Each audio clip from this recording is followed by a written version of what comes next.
Good evening. And may I add, what a coalition of forces allied in front of me.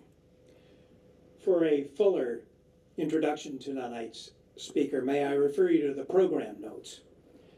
As my introduction, let me suggest that each of us has a story about being here. Even a few, I dare say, knew Colonel Harwood in his time. All of us here, nevertheless, even a few skeptics, are either committed to or curious about a single idea, the virtues of a fixed exchange rate regime to govern both domestic and international monetary policy. In a sense, we have a fixed exchange rate regime domestically in the 50 states of our union, but we don't have one on a global basis as existed in the middle of the 19th century. An international monetary policy based, may I emphasize, on a measure reflecting the advances, what can also be referred to as the progress over the ages in human ingenuity, instead of the decisions of experts. Before this audience, do I need to name the best measure of such ingenuity? If any remain puzzled, our speaker tonight will explain. This briefly is my story. As a student, some 60 years ago, learned about an article in Fortune magazine, July 1961, the West is risking a credit collapse, by Jacques Rueff. Who, some of you will ask, is Jacques Rueff?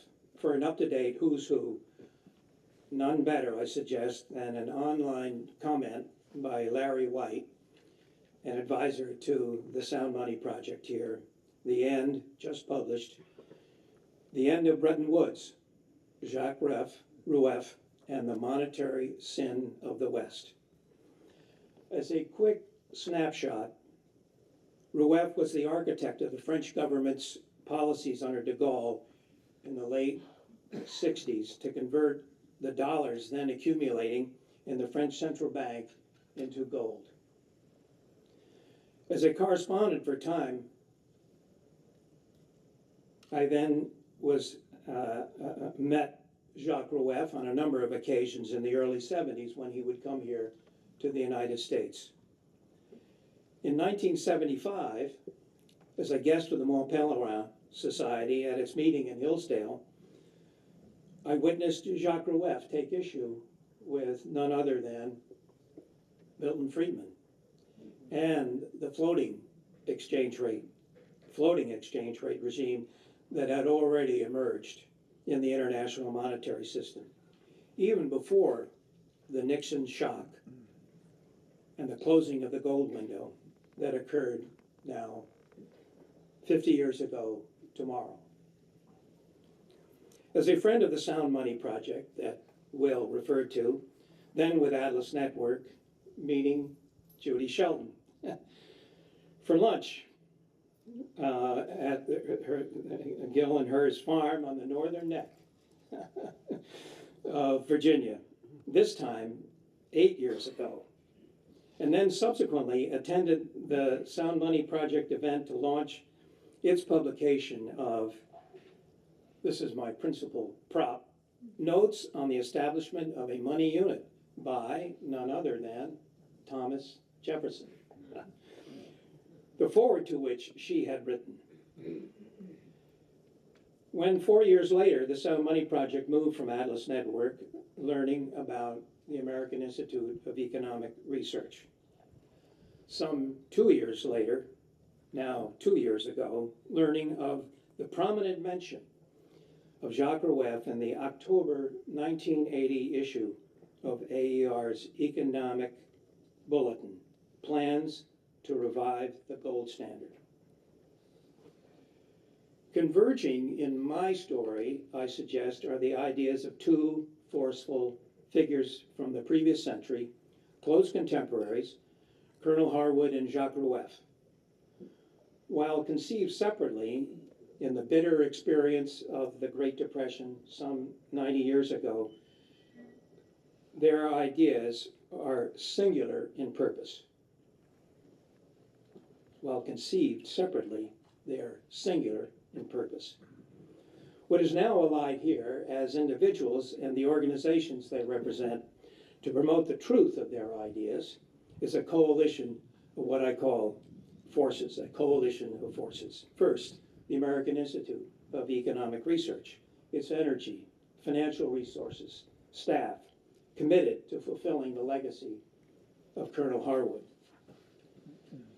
Then the AIER's Sound Money Project, with the energy, curiosity of a younger generation of scholars under the leadership of Will Luther and the watchful eye of Larry White. Also here represented the Liberty Fund of Carmel, Indiana, with its energy, financial resources, and staff. Leonidas Zelmanovitz and Sean Shelby are in this audience, and their commitment to publish an English translation of Jacques Roueffe's L'Ordre Social, the Social Order, Roueffe's philosophical reflections on how inflation sows disorder in human social systems. MPS 2021, a regional meeting of the Mont Pelerin Society in Guatemala, November 14 to 18, that the rector of the University Marroquin, Gabriel Casada, is directing, on behalf of whom I can speak, with its intent to recognize Jacques Roueffe's ideas in its upcoming program. Finally, and not least, Judy Shelton, who has learned the gift to articulate the truth of the ideas of Harwood and Roueffe to such a broad audience the major news media can no longer ignore. Converging here on this mountaintop in the Berkshires to consider the gold standard, retrospect, and prospect, in other words, is a coalition of forces determined to carry the day in time, just as Keynes's notions of reserve currencies did over Roueffe's objections at the International Monetary Conference in Genoa in 1922.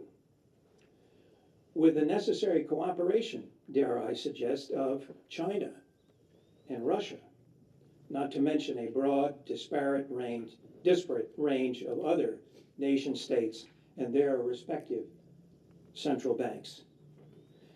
Now, no better to put a stamp on this coalition than tonight's speaker.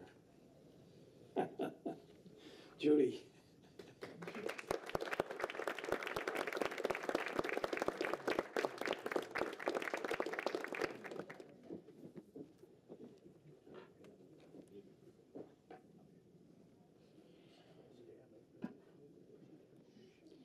Well, thank you.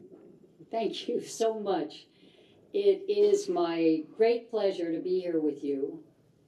I am honored that you invited me to speak on this very notable occasion, the 50-year anniversary of the closing of the gold window by President Nixon. And I am excited and inspired by the release of your new publication, The Gold Standard, Retrospect and Prospect. It could not have arrived at a more propitious moment, given the growing doubts about the wisdom of discretionary monetary policy carried out through central banks versus the appeal of decentralized finance and rising public interest in alternative currencies. I appreciate being in this beautiful and exquisitely private setting. This all has great personal meaning for me, as my own career has spanned from doing scholarly research to putting forward policy proposals to suffering political persecution. No, I'm just kidding. The nomination process was very interesting, but I'm still standing. And I had to wear the dress. But there's a cautionary tale here for all of us who would draw lessons from prior monetary systems linked to gold and try to harness the virtues of those systems towards figuring out how to better calibrate the supply of money and credit to the needs of the real economy. I have always said and stated repeatedly during my nomination hearing before the Senate Banking Committee last year that the goal is to have money that facilitates productive economic growth. And well, my fellow gold bugs, we all know how dangerous a position one finds oneself in when one is described as an advocate for the gold standard. Will Luther, and again, thank you so much for inviting me. I am very pleased and proud that the Sound Money Project is housed here at the American Institute for Economic Research under your directorship. William had such an important article in the Wall Street Journal last week, together with Alex Salter. Congratulations to you both. But what William and Alex know so well, what Larry White knows, what Stanley Stillman knows, what Lou Lehrman knows, what Steve Forbes knows, what President Reagan found out when he couldn't convince his brain trust of economic advisors to support what his heart told him was the right approach to restoring sound money.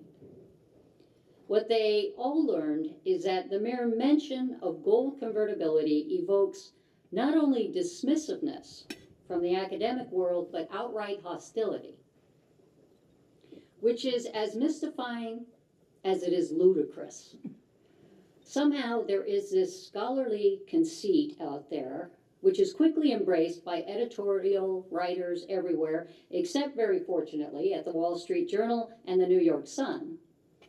But this general notion exists that it is provincial, crude even, to discuss the gold standard and its valuable lessons, which is so silly and so ignorant. The most sophisticated practitioners of monetary policy, the most legendary central bankers, Paul Volcker, Alan Greenspan, were not only conversant about gold-linked monetary systems, but also, if I dare say, advocates. And Nobel Prize winners, Robert Mundell, Milton Friedman, for that matter. I first got to know Paul Volcker in 1994 at an event commemorating the 50-year anniversary of the beginning of the Bretton Woods system. That is, it was the 50-year anniversary of the Bretton Woods Conference that took place in New Hampshire in July 1944. I got to know Paul rather well over the years because he regularly attended the annual International Monetary Conference held by Bob Mundell in Siena, Italy, which I later came to co-chair with Bob in his final years. Paul Volcker was a big believer in Bob Mundell's idea that global monetary reform should be pursued.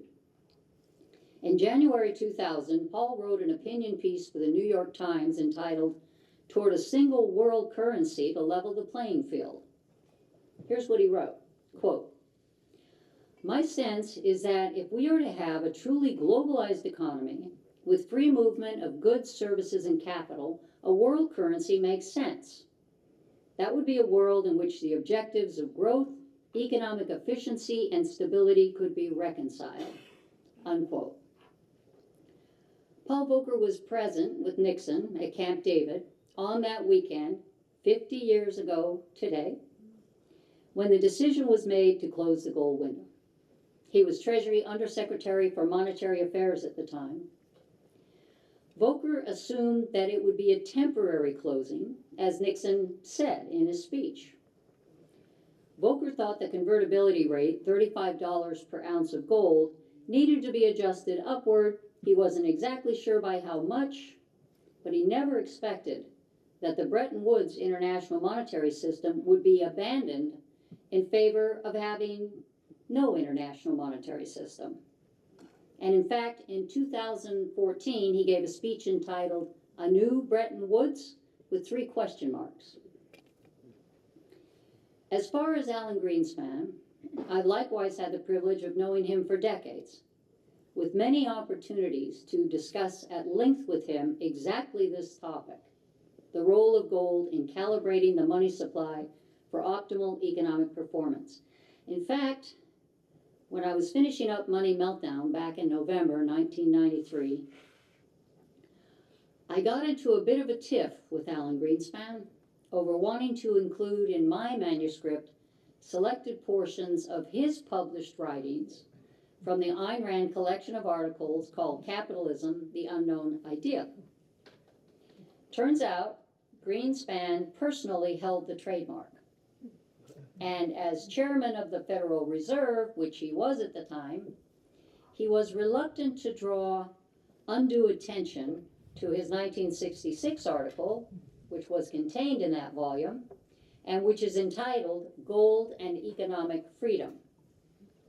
I'm pretty sure people in this select group are familiar with it. Greenspan's article starts off with this observation: an almost hysterical antagonism toward the gold standard is one issue which unites statists of all persuasions.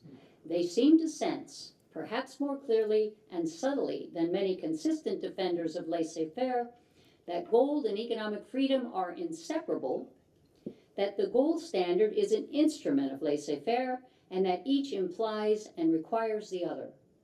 In order to understand the source of their antagonism, it is necessary first to understand the specific role of gold in a free society, which he proceeds to do rather beautifully, concluding that in the absence of the gold standard, there is no way to protect savings from confiscation through inflation, and that this is the shabby secret of the welfare statist tirades against gold, because deficit spending is simply a scheme for the hidden confiscation of wealth, and gold stands in the way of this insidious process. It stands as a protector of property rights, unquote.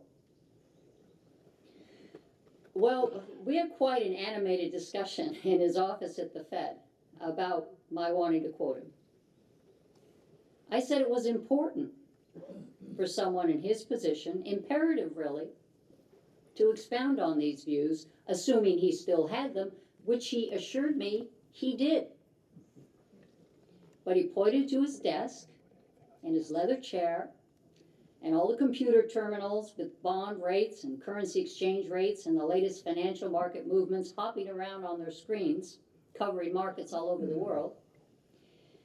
And he impressed upon me that his words as head of the U.S. Central Bank carried implications these days with potential consequences such that he hoped I would understand.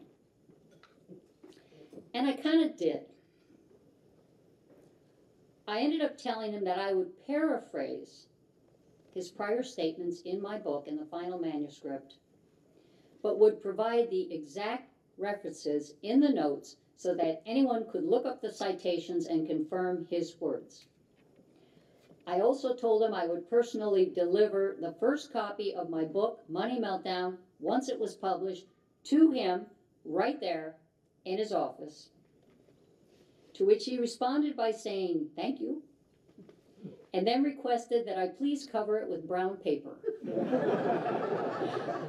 Seriously, he did.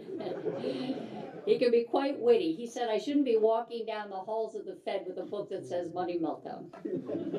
And I don't think I've ever told that story to anyone other than my husband.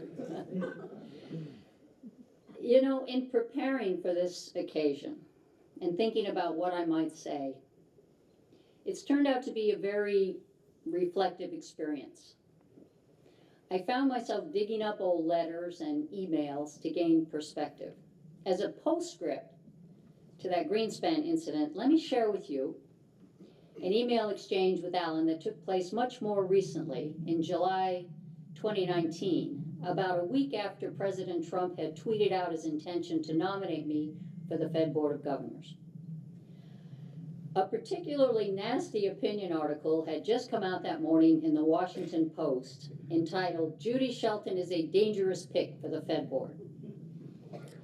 It accused me of using the terms sound money and dependable dollar as code words, I kid you not, aimed at the, quote, crank right-wing fringe, that it was a, quote, wink to her fellow gold bugs, because her radical vision involves replacing the Fed's mandate of stable prices and maximum employment with a gold standard, which it declared is roundly rejected by economists and was abandoned ages ago worldwide for good reason. My email to Greenspan that morning said, "Dear Alan, I am noting an almost hysterical antagonism toward the gold standard these days." Sound familiar? He wrote back, "Dear Judy, interesting times.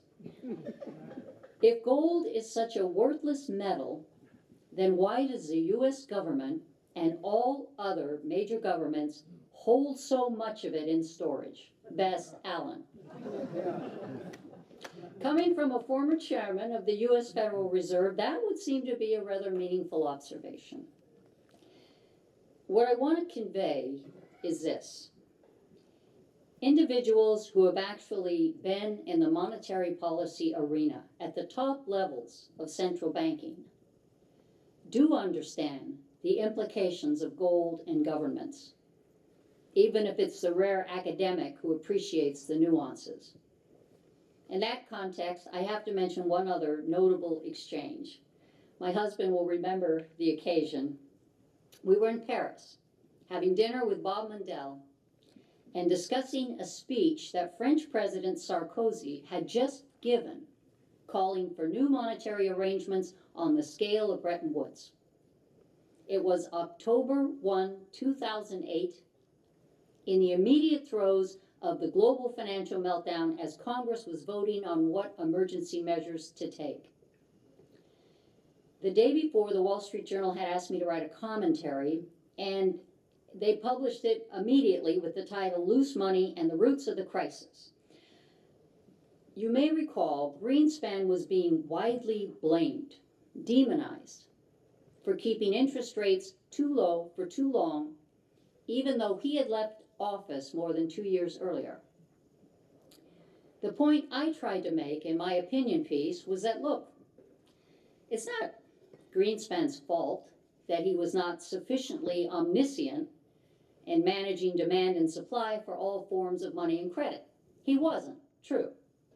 But no one ever was. No one ever could be. The problem was the broken monetary system, which relies on the discretionary judgment of 12 people at the Fed that puts rule of men over rule of law. So it makes no sense now to blame everything on the former head of the Fed, who had been awarded the Presidential Medal of Freedom, knighted by the British Queen, and inducted into the French Légion d'honneur, because now it looks like he wasn't infallible. How does such an accomplished central banker turn out to be a monetary doofus? That's the question I posed in my opinion piece for the Wall Street Journal. And maybe I was slightly worried about having phrased it precisely that way.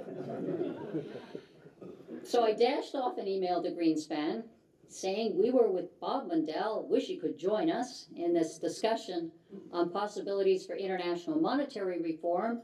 And by the way, I added, if the world ever adopts a new global currency system based on gold, I would want you to run it. It's kind of a peace offering.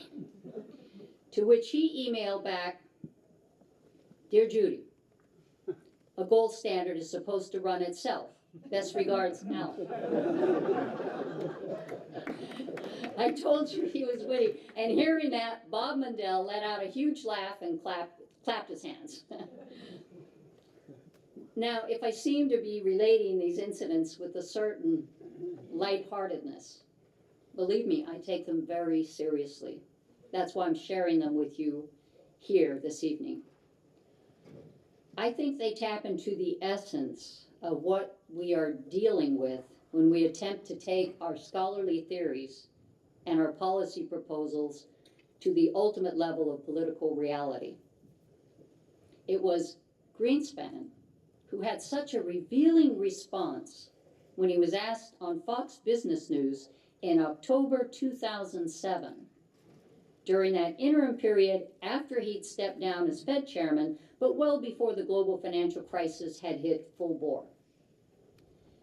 Greenspan was asked by the interviewer, "Why do we need a central bank?" Greenspan lifted his eyebrows and responded, "Well, the question is a very interesting one. We have at this particular stage a fiat money, which is essentially money printed by a government, and it's usually a central bank, which is authorized to do so. Some mechanism has got to be in place that restricts the amount of money which is produced, either a gold standard or currency board or something of that nature, because unless you do that, all of history suggests that inflation will take hold with very deleterious effects on economic activity." Greenspan ended the interview by saying, quote, "There are numbers of us, myself included, who strongly believe that we did very well in the 1870 to 1914 period with an international gold standard." So, taking into consideration the views of Greenspan and Volcker, and particularly Robert Mundell, who won his Nobel Prize for Economics in 1999, 23 years after Milton Friedman won his, I would have thought that there would be sufficient intellectual awareness out there that it's not only okay, but advisable to examine the workings of gold-linked monetary systems from the past and try to apply those lessons to the future. I thought after the disastrous financial collapse of 2008, it should be fairly obvious, especially to economists, that we need serious reform of the monetary system. Jacques de Larosière, who was the head of the Banque de France and who ran the International Monetary Fund from 1978 to 1987, this is a man who's one of the most respected monetary authorities in Europe. He's now in his 90s. Jacques says what we have today, with central banks targeting inflation and buying up sovereign debt with no rules in place and deliberate currency depreciation, that it's worse than a non-system, it's an anti-system. He's right. But what I have learned, somewhat painfully, is that serious reform of global monetary arrangements is impossible until it becomes inevitable. You know, when Milton Friedman first suggested in the early 1950s that permitting flexible rates might provide a viable way to deal with the changing values of national currencies, his voice was almost alone among economists. By his own assessment, probably not more than 5% of the specialists on monetary and international trade issues would have supported the idea of substantially greater exchange rate flexibility at the time. But when the Bretton Woods fixed rate system came under pressure in the late 1960s, people in the academic community, and more importantly on Capitol Hill and in the administration, started to come around to Milton Friedman's way of thinking. The ideological appeal of an invisible hand governing the exchange rates between currencies seemed far preferable to the awkward responses of central banks to every currency crisis. So we went to floating rates. The price of oil shot up. Big international banks recycled all that money from Middle Eastern oil suppliers to Latin America. Remember the words of Walt Wriston, chairman of Citibank? Countries don't go bankrupt. Well, they do. The price of gold soared. We had global recession, a gyrating dollar, inflation. Remember President Ford's win buttons, whip inflation now. Then President Carter, stagnation, malaise. Let's fast forward to 1980 and President Reagan. Reagan, as I mentioned, believed in the gold standard. He once cut a campaign commercial in which he stated, "We'll never regain price stability until we restore some form of gold backing to the dollar." Now, that commercial was never aired. The monetarists, headed by Friedman, were whispering in the ears of Reagan's economic team. The person who knows the most about the Gold Commission set up under Reagan in 1981 is Stanley Stillman, who so kindly and compellingly introduced me. Stanley could describe in detail the valiant efforts of Lou Lehrman and Ron Paul in dissenting from the floating rate advocates. Let me just say, for now, that I had my own differences with Milton. We both had the title of Senior Research Fellow at the Hoover Institution at Stanford University. His office was on the floor just below and down the hall, literally steps away. I have some cherished letters from Milton Friedman in small type, single space, wherein he assured me he intended no malice or ill feeling, but he regretted that I should be going down a dead end by recommending anything like Bretton Woods, a pegged exchange rate system, because you absolutely cannot trust governments to maintain it. They refuse to remove trade barriers. That was his attitude. And these are good points, worthy of debate. Debating such things, that's what scholars do. Some of the best debates were between Milton Friedman and Bob Mundell, arguing about fixed versus floating exchange rates in that great series published in the National Post. Well, during my nomination process, some of you might have noticed, a number of articles were published by my detractors, flaunting the news that Milton Friedman, the patron saint of conservatives, had publicly criticized my views in an article he had written. And it's true. This had happened in 1994, a time that coincided with that 50-year anniversary of the Bretton Woods Conference. Right around the same time, I'd met with Paul Volcker, who told me he always assumed we would do the necessary adjustments to get the world back on a Bretton Woods-type gold exchange system. My book, Money Meltdown, had just come out, and the Wall Street Journal had published a commentary I wrote on the need for stable exchange rates in order to have a level monetary playing field for free trade. So all of this was quite topical. Well, here's the deal with Milton. In my concluding paragraph in the journal piece, I started by saying, until the U.S. begins standing up once more for stable exchange rates as the starting point for free trade. And Milton took just that beginning part of my sentence and wrote in his article, "It would be hard to pack more error into so few words." And that's what my detractors wrote gleefully when they used that comment from Milton Friedman to heap disdain on me as a Fed nominee with my crazy right-wing fringe ideas about gold. But here's the part that bothers me, I admit, insofar as the intellectual dishonesty we're dealing with out there.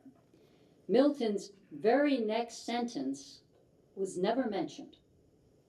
Not one citation of Milton Friedman that was used against me and used specifically to malign the radical notion that gold could have any kind of monetary role. Somehow these pundits neglected to read the rest of Friedman's paragraph. Here is what Milton actually wrote. In a recent Wall Street Journal op-ed piece recommending a return to gold, Judy Shelton started her concluding paragraph, until the U.S. begins standing up once more for stable exchange rates as a starting point for free trade, ... It would be hard to pack more error into so few words. A true gold standard, a unified currency, is indeed consistent with free trade. That's what Milton Friedman wrote. That's what he said next. A true gold standard, a unified currency, is indeed consistent with free trade, but a system of pegged exchange rates, such as the original IMF system or the European monetary system, is an enemy to free trade. Surprise! Milton Friedman, the man who talked Washington into going to floating rates, did not like the Bretton Woods system. And we know why. He thought it relied too much on unreliable politicians and on central bankers influenced by unreliable politicians. But Friedman had immediately asserted that a true gold standard, a unified currency, is indeed consistent with free trade. Now, how did all those editorial writers and columnists, and even a few economists with a certain political agenda, somehow miss that? Friedman ends up saying in his article that Nixon's hand was forced to close the gold window in 1971, and concludes by stating, quote, "The lesson is that for any group of economic entities to have a unified currency, there can be, at most, one independent central bank. At most, because with a pure commodity standard, for example, a gold standard, no central bank is needed," unquote. Voila! Just what Alan Greenspan said in that email that caused Mundell to clap his hands with joy. Well, I'm glad to get that off my chest.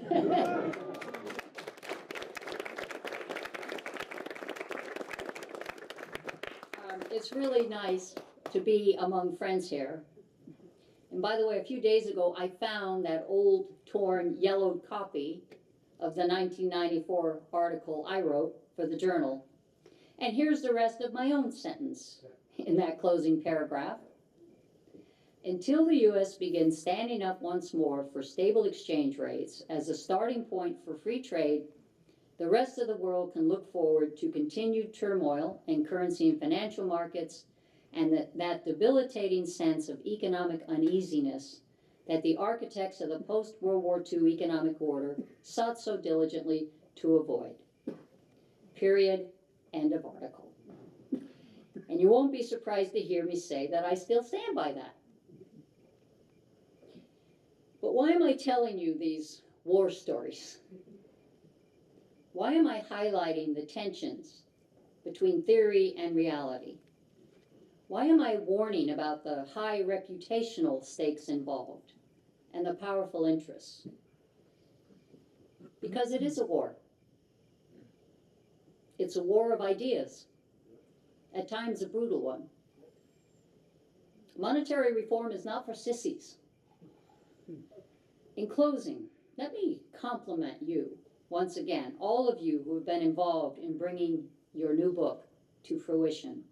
It will provide an invaluable reference and will prove to be a compelling resource for those willing to continue the battle of ideas. The American Institute for Economic Research is on the front line with its release, but I think you know that, and you welcome the fight, as do I. Your great founder, E.C. Harwood, wrote something that really struck me about the choice between having a system that embraces individual freedom versus one that looks to the sheltering arms of an all-powerful state. He commented disparagingly about rising government intervention and management of the nation's money credit mechanism with all its distortions, and wrote, "If men are to choose wisely among possible economic alternatives, they must be free to buy and sell at prices agreed among themselves without government intervention, subsidies, or controls. They must be free to select, hold, and exchange the money or standard of value that they deem most suitable for the purpose. With men's customs and views as they are, the gold standard must be restored, and such abuses of the monetary system as inflation must be eliminated." You do him proud with the publication of the gold standard, Retrospect and Prospect. Thank you all for listening. I'm happy to answer questions in our remaining time.